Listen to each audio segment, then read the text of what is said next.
క్రీస్తునాథుని యందు ప్రియ సహోదరి సహోదరులారా, పాస్కా ఎత్తకాల 4వ ఆదివార ధ్యానాంశానికి మీకు స్వాగతం. ఈ ఆదివారాన్ని మన శ్రీసభ లెతారే ఆదివారము లేదా ఆనంద ఆదివారము అని పిలవడం జరుగుతుంది. ఈనాటి దివ్య బలి పూజలోని మనము ఉపయోగించేటువంటి ప్రవేశ వచనము ఆనందానికి సంబంధించినటువంటి వచనము. ఆ వచనము ఈ విధంగా వ్రాయబడి ఉంది: యెరూషలేమును ప్రేమించు వారెల్లరూ ఆ నగరమును చూచి సంతసింపుడు, ఆ పట్టణముతో పాటు ఆనందింపుడు. పూర్వము ఆ పురమును చూచి దుఃఖించిన వారు ఇప్పుడు దానితో పాటు సంతోషింపుడు. ఎందుకన మీకు త్వరలో ఓదార్పు లభించును, మీరు ఆనందింతురు. ఈ వాక్యాన్ని బట్టి ఈ ఆదివారాన్ని ఆనంద ఆదివారము అని పిలవడం జరుగుతుంది. అంతేకాకుండా మనము పునరుత్థాన మహోత్సవ వేడుకలకు దగ్గరవుతున్న కొలది ఆ ఆనందం, సంతోషం మనలో ఉండాలి అనేటువంటి ఉద్దేశంతో మన శ్రీసభ ఈ ఏర్పాటును చేయడం జరిగింది.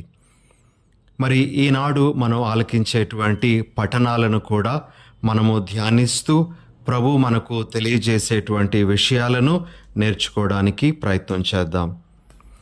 మొదటి పఠనము రాజుల దినచర్య 2వ గ్రంథము 36వ అధ్యాయము 14 నుండి 16 మరియు 19 నుండి 23 వరకు ఉన్న వచనాల నుండి గ్రహింపబడినటువంటిది.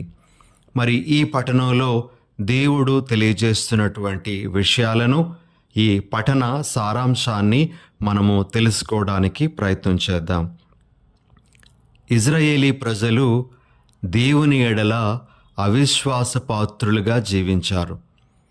వారు దేవునికి ద్రోహంగా కట్టుకున్నటువంటి పాపాలు ఒక్కొక్కటి ఈరోజు పఠనంలోన తెలియజేయబడ్డాయి.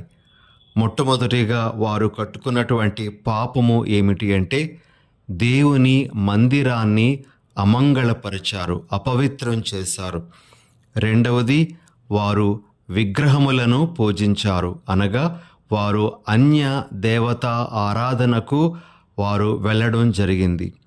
ఇక మూడవది, తమ వద్దకు ప్రభువు పంపినటువంటి ప్రవక్తలను వారు హేళన చేశారు, వారిని పట్టించుకోలేదు, నిర్లక్ష్యం చేశారు. నాలుగవది, దేవుని వాక్కును, ఆజ్ఞలను వారు తృణీకరించారు. ఇవి ఇజ్రాయేలీ ప్రజలు దేవునికి వ్యతిరేకంగా కట్టుకున్నటువంటి తప్పిదాలు. దానికి ఫలితంగా దేవుడు వారికి వేసినటువంటి శిక్ష ఏమిటి అంటే, ప్రియ సహోదరి సహోదరులారా, బబులోనియా రాజు నెబుకద్నెజరుకు ఇజ్రాయేలీ ప్రజలను, వారి దేశాన్ని దేవుడు అప్పగించడం జరిగింది. ఆ రాజు వారు ఎంతో అపురూపంగా చూసుకుంటున్నటువంటి దేవాలయాన్ని, అదేవిధంగా వారి యొక్క పట్టణాన్ని సమూలంగా నాశనం చేశాడు. మరి ప్రజలను బానిసలుగా, బందీలుగా తన దేశానికి తీసుకొని వెళ్ళాడు. మరి ఎంతో నికృష్టమైనటువంటి జీవితము వారు జీవించాల్సి వచ్చింది బబులోనియా బానిసత్వంలో. ఇది దేవుడు వారికి వేసినటువంటి శిక్ష. అయితే ప్రియ సహోదరి సహోదరులారా, మనము గమనించాల్సినటువంటి విషయం ఏమిటి అంటే, దేవుడు వారిని శిక్షించినప్పటికీ కూడా వారిని విడిచిపెట్టలేదు. మరలా వారిని తన వైపునకు త్రిప్పుకోవడానికి ఆయన ప్రయత్నం చేశారు. వారి దగ్గరకు ప్రవక్తలను పంపించడం జరిగింది. అంతేకాకుండా పారసీక రాజు అయినటువంటి కోరేషును ప్రేరేపించి, ఆ కోరేషు ద్వారా మరలా ఈ ప్రజలందరికీ విమోచన కలిగించటానికి, అదేవిధంగా వారు తమ యొక్క దేవాలయాన్ని పునర్నిర్మించుకోవడానికి దేవుడు సంకల్పించారు. ఆ విధంగా ఆ 2 కార్యాలు కూడా జరిగించడం మనము చూడవచ్చు. ప్రియా సహోదరి సహోదరులారా, ఇది దేవుని యొక్క విశ్వసనీయతకు సంకేతంగా ఉన్నటువంటి ఒక విషయంగా ఈరోజు మనము గమనించాలి. దేవుడు తన ప్రజలను ఏనాటికి కూడా విడువడు, ఎడబాయడు అనేటువంటి ఒక గొప్పదైనటువంటి సందేశము మనకు వస్తూ ఉంది. ఈరోజు సువార్త పఠనంలో మనం ఆలకించినటువంటి కంచు సర్ప ఉదంతము సంఖ్యాకాండము నుండి 21వ అధ్యాయము 4 నుండి 9 వరకు ఉన్నటువంటి వచనాల్లో మనం చూస్తాం. ఆ కంచు సర్ప ఉదంతాన్ని యేసు ప్రభువు నికోదేముకు తెలియజేయడంలో కూడా దేవుని యొక్క విశ్వసనీయత అనేటువంటిది మనకు కనబడుతుంది. ఇజ్రాయేలీ ప్రజలు దేవునికి వ్యతిరేకంగా, మోషేకు వ్యతిరేకంగా తిరుగుబాటు చేసినప్పుడు మరి దేవుడు వారి దగ్గరకు విషసర్పాలను పంపించడము, ఆ విషసర్పాల కాటుకు చాలామంది బలి అవ్వడం, మరణించడం జరిగినప్పుడు ఇక వారు దేవునికి మరలా మొరపెట్టుకున్నప్పుడు దేవుడు మోషేకు తెలియజేసినటువంటిది ఒక కంచు సర్పాన్ని తయారు చేసి దానిని గడి మీద తగిలించాలి. పాము కాటుకు గురి అయినటువంటి వారు ఆ సర్పాన్ని చూసినప్పుడు వారు బ్రతికిపోతారు అని. దేవుడు వారి అవిధేయతకు వారిని శిక్షించినప్పటికీ కూడా మరలా వారి మీద కనికరం చూపించడం అనేటువంటిది మనం చూస్తాం. ఇది దేవుని యొక్క విశ్వసనీయతను మనకు ఎరుకపరిచేటువంటి ఒక గొప్పదైనటువంటి సంఘటనగా మనము గుర్తించాలి. ప్రియ సహోదరి సహోదరులారా, ఈ ఆదివారం నాడు మొట్టమొదటిగా ప్రభు మనకిస్తున్నటువంటి సందేశం ఏమిటి అంటే, దేవుడు ఎంత విశ్వసనీయుడో మనము గ్రహించటానికి ప్రయత్నం చేయాలి అనేటువంటిది. మరి దేవుని విశ్వసనీయత గురించి పరిశుద్ధ గ్రంథంలో పలు చోట్ల మనము వాక్యాలను చదవగలము.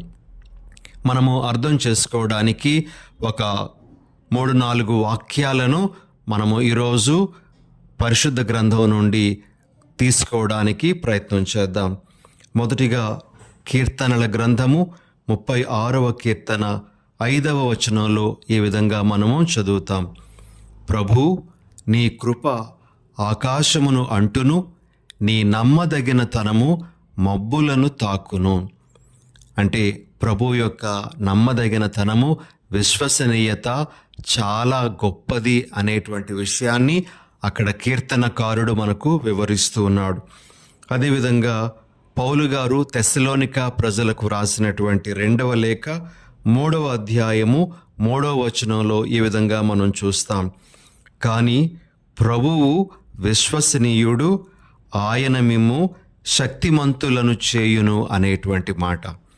ఇక ఇంకొక వాక్యము, ప్రియ సహోదరి సహోదరులారా, పౌలు గారు తిమోతికి రాసినటువంటి 2వ లేఖ 2వ అధ్యాయము 13వ వచనంలో మనము ఈ విధంగా చదువుతాం. మనము ఆయనను నమ్మని వారమైనను ఆయన నమ్మదగిన వాడుగా ఉండును. ఆయన ఆత్మద్రోహము వనర్చుకొనలేడు కదా అను ఈ వాక్కులు యథార్థములు. ప్రియ సహోదరి సహోదరులారా, మనము దేవుని ఎడల విశ్వసనీయులంగా లేకపోయినప్పటికీ కూడా ఆయన మాత్రము విశ్వసనీయుడుగా ఉంటారు అనేటువంటి ఆ విషయాన్ని పౌలు గారు ఈ మాటల ద్వారా మనకు గుర్తు చేస్తూ ఉన్నారు. ఆఖరుగా మనము ఇంకొక వాక్యాన్ని దేవుని యొక్క విశ్వసనీయత గురించి చూద్దాం. యోహాను గారు రాసినటువంటి మొదటి లేఖ 1వ అధ్యాయము 9వ వచనంలో మనము ఈ విధంగా చదువుతాం. కానీ దేవుని ఎదుట మన పాపములను ఒప్పుకొననచో ఆయన మన పాపములను క్షమించి మన అవినీతి నుండి మనలను శుద్ధి చేసి నీతిని చేకూర్చును. ఏలయనా ఆయన విశ్వసనీయుడు, నీతిమంతుడు. ఈ విధంగా ప్రియ సహోదరి సహోదరులారా, దేవుని యొక్క విశ్వసనీయత గురించి మనకు అనేకమైనటువంటి వాక్యాలు పరిశుద్ధ గ్రంథంలో కనబడతాయి. అయితే దేవుని యొక్క విశ్వసనీయత అని మనం చెప్పేటప్పుడు అది ఏ విధంగా మనం అర్థం చేసుకోవాలి అంటే, మొట్టమొదటిగా ఆయన విశ్వసనీయుడు కనుక ఆయన తన వాగ్దానాలను నెరవేర్చుకుంటాడు. ఆయన ఇచ్చినటువంటి మాటను నిలబెట్టుకుంటాడు అనేటువంటిది మనము గ్రహించాల్సిన మొదటి విషయం. అదేవిధంగా రెండవది, ఆయన మన పాపములను బట్టి మనలను విడిచిపెట్టేవాడు కాడు.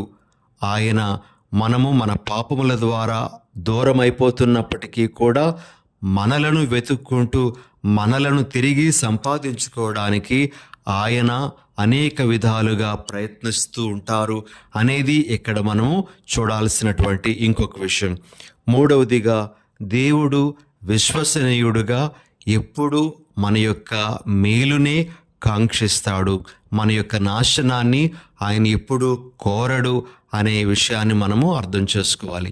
ఈ విధంగా ప్రియులకు సహోదరి సహోదరులారా, ఈరోజు మనం ఆలకించేటువంటి మొదటి పట్టణము మనకు ఎన్నెన్నో సందేశాలను ఇస్తూ ఉండగా మనము ఈ ఒక అంశం మీద మన దృష్టిని ఈరోజు నిలుపుకొని మరి ప్రభు సందేశాన్ని మనము మన మనసుల్లో పదిలపరుచుకోవడానికి ప్రయత్నం చేద్దాం. దేవుడు విశ్వసనీయుడు.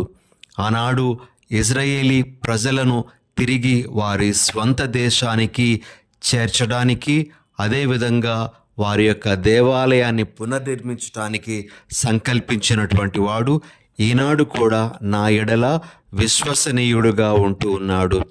ఆయన నా పాపములను బట్టి నన్ను విడిచిపెట్టడు. ఆయన నా మేలును ఎల్లప్పుడూ కాంక్షిస్తున్నటువంటి వాడు. నేను ఆయన చెంతకు వెళ్ళాల్సినటువంటి వాడను అనేటువంటి భావాన్ని ఈరోజు మన మనసుల్లో మొట్టమొదటిగా నిలుపుకోవాలి. ఇక రెండవ విషయం, ప్రియులకు సహోదరి సహోదరులారా, దేవుని యొక్క కృప గురించి మనము ఈనాటి రెండవ పట్టణంలో ఆలకిస్తూ ఉన్నాం. పౌలు గారు ఎఫెసీయులకు రాసినటువంటి లేఖ 2వ అధ్యాయము 4వ వచనంలో మనము ఈ విధంగా ఆలకిస్తాం. కానీ దేవుని కృప అపారము, మన పట్ల ఆయన ప్రేమ అమితము. ప్రియ సహోదరి సహోదరులారా, ఈరోజు మనము దేవుని కృప అని చదువుతూ ఉండేటప్పుడు లేదా ఆలకిస్తూ ఉండేటప్పుడు గ్రహించాల్సినటువంటి కొన్ని విషయాలు మనము ఈరోజు గ్రహించటానికి లేదా మరొక్కసారి గుర్తు చేసుకోవడానికి ప్రయత్నం చేద్దాం. దేవుని కృప మన క్రియల మీద ఆధారపడినటువంటిది కాదు. రెండవది, దేవుని కృప మన కృషి ఫలితం కాదు, లేదా మనము కష్టించి సంపాదించుకున్నటువంటిది కాదు. దేవుని కృప పూర్తిగా ఆయన ఉచిత వరం.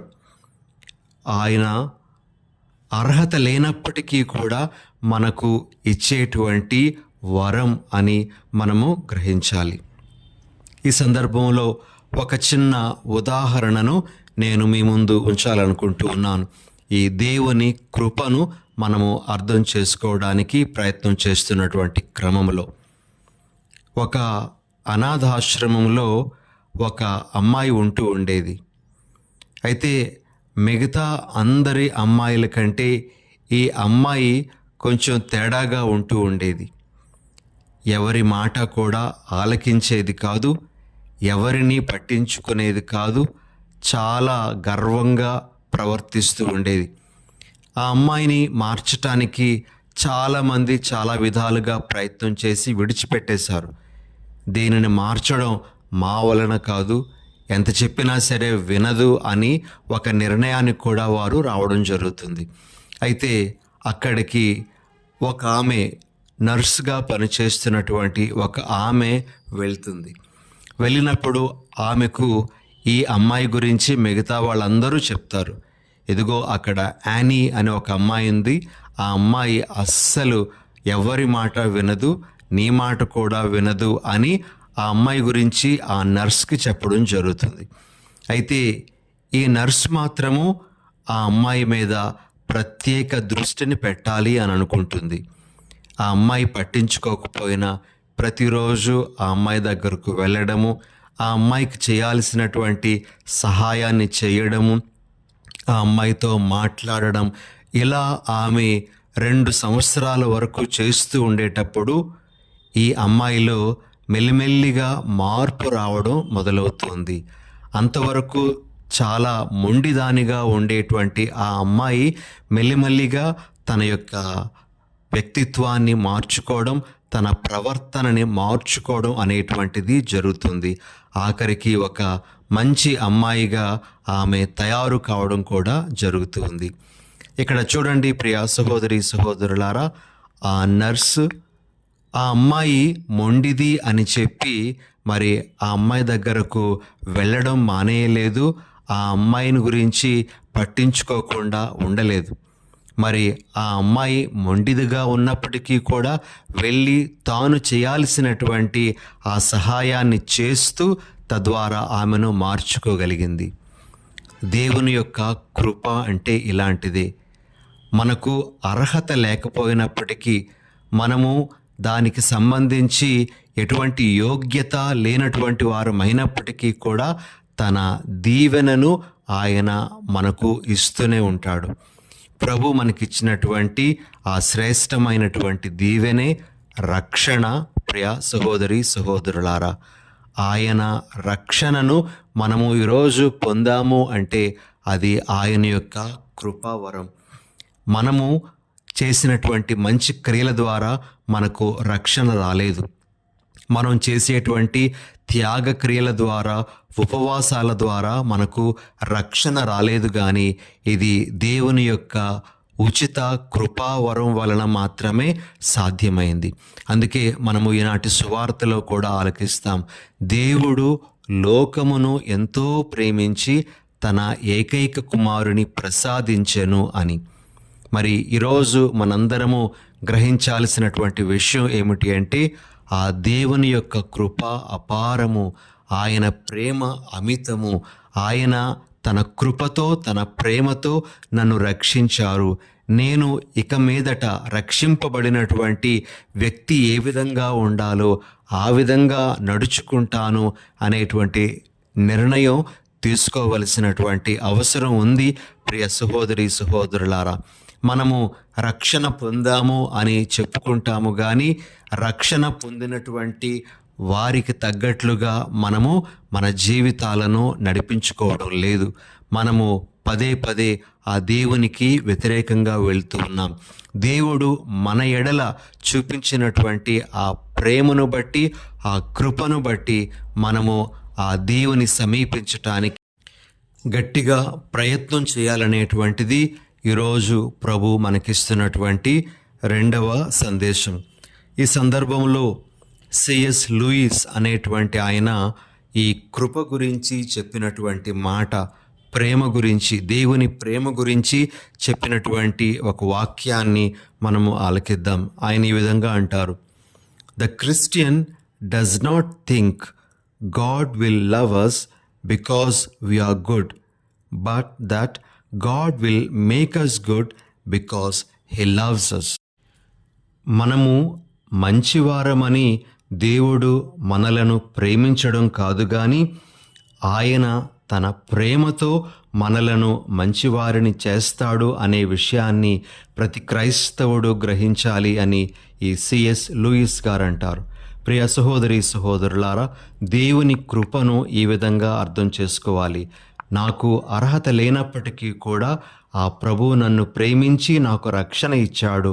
కాబట్టి ఆయనను అర్థం చేసుకొని ఆయన నన్ను కోరుతున్న విధంగా నేను నడుచుకోవడానికి ప్రయత్నం చేస్తాను అని. ఇది ప్రభు మనకు ఈనాటి 2వ పఠనం ద్వారా అందిస్తున్నటువంటి ఒక ముఖ్యమైనటువంటి సందేశం. ఇక ఆఖరుగా ప్రియ సహోదరి సహోదరులారా, ఈనాటి సువార్త పఠనంలోని అనేక విషయాలు మనకు ప్రభు బోధిస్తూ ఉన్నారు. అయితే ఒక విషయాన్ని మనము ముఖ్యంగా మన దృష్టిలో పెట్టుకోవడానికి ప్రయత్నం చేద్దాం. ప్రభువు వెలుగును ప్రేమించువాడు, వెలుగును ద్వేషించువాడు అనేటువంటి ఇద్దరు వ్యక్తుల మధ్య ఉండేటువంటి వ్యత్యాసాలను మన ముందు ఉంచుతూ ఉన్నారు. యోహాను సువార్త 3వ అధ్యాయము 19 నుండి 21 వరకు ఉన్న వచనాలను మనము చదివినట్లయితే అక్కడ మనకు ఈ వ్యత్యాసాలు కనబడతాయి. మొదటిగా, వెలుగును ప్రేమించువాడు వెలుగును సమీపిస్తాడు. వెలుగును ద్వేషించువాడు వెలుగును సమీపింపడు, వెలుగుకు దూరంగా జీవిస్తాడు. అనగా అంధకారంలో జీవించటానికి ప్రయత్నం చేస్తాడు. రెండవది, వెలుగును ప్రేమించువాడు సత్యవర్తనుడు, అనగా సత్క్రియలు చేసేటువంటి వాడు. మరి వెలుగును ద్వేషించేవాడు దుష్క్రియలు చేసేటువంటి వాడు. ఇక మూడవది, వెలుగును ప్రేమించువాడు దేవుని చిత్తానుసారంగా జీవించేవాడు. వెలుగును ద్వేషించువాడు దేవుని చిత్తానికి వ్యతిరేకంగా నడుచుకునేవాడు. ఇక దేవుని ప్రేమించువాడు అన్యోన్య సహవాసం కొరకై ప్రయత్నం చేసేటువంటి వాడు. వెలుగును ద్వేషించువాడు సహవాసానికి దూరంగా జీవించటానికి ప్రయత్నం చేసేవాడు. యోహానుగా రాసినటువంటి మొదటి లేఖ 1వ అధ్యాయము 7వ వచనంలో మనం ఈ విషయాన్ని గమనిస్తాం. ప్రిలగు సహోదరి సహోదరులారా, ఈరోజు ఇన్ని సంవత్సరాల క్రైస్తవ జీవితం తరువాత మనము వెలుగును ప్రేమించే వాళ్ళమా, వెలుగును ద్వేషించే వాళ్ళమా అనే విషయాన్ని ఒక్కసారి ఆత్మ పరిశీలన చేసుకోవాలి. మనము వెలుగును ప్రేమించే వాళ్ళమైనట్లయితే దేవునికి ఇష్టమైనటువంటి జీవితం జీవిస్తున్నటువంటి వాళ్ళం. మరి వెలుగును ద్వేషిస్తున్నటువంటి వాళ్ళమైతే మనము దేవుని తృణీకరించినటువంటి వాళ్ళమే. ఎందుకంటే యోహానుగా రాసినటువంటి మొదటి లేఖ 1వ అధ్యాయము 5వ వచనంలో దేవుడు వెలుగు అనేటువంటి మాట మనం చూస్తాం. కాబట్టి మనము వెలుగును ప్రేమించేటువంటి వాళ్ళమై ఉండాలి అనేటువంటిది దేవుని యొక్క కోరిక. ఈ ఆదివారం నాడు వెలుగును ప్రేమిస్తూ ఆ వెలుగులో జీవించేటువంటి వాళ్ళంగా ఎల్లప్పుడూ మన జీవితాలను నిలుపుకునేటువంటి వరాన్ని ప్రభు దయచేయాలని మనము ప్రార్థన చేసుకుందాం. ఆమెన్. చిన్న ప్రార్థన చేసుకుందాం. పరిశుద్ధుడైన ఓ మా ప్రభువా, మీ పరిశుద్ధ నామానికి స్తుతులు స్తోత్రాలు. ప్రభువా, మీ విశ్వసనీయతను, మీ కృపను అర్థం చేసుకునే వరాన్ని మాకు ఇవ్వండి. మేము వెలుగును ప్రేమించేటువంటి వ్యక్తులుగా, వెలుగులో జీవించేటువంటి వ్యక్తులుగా మమ్ము తీర్చిదిద్దమని మా ప్రభువైన యేసు నామమున అడిగి వేడుచున్నాం తండ్రి. ఆమెన్.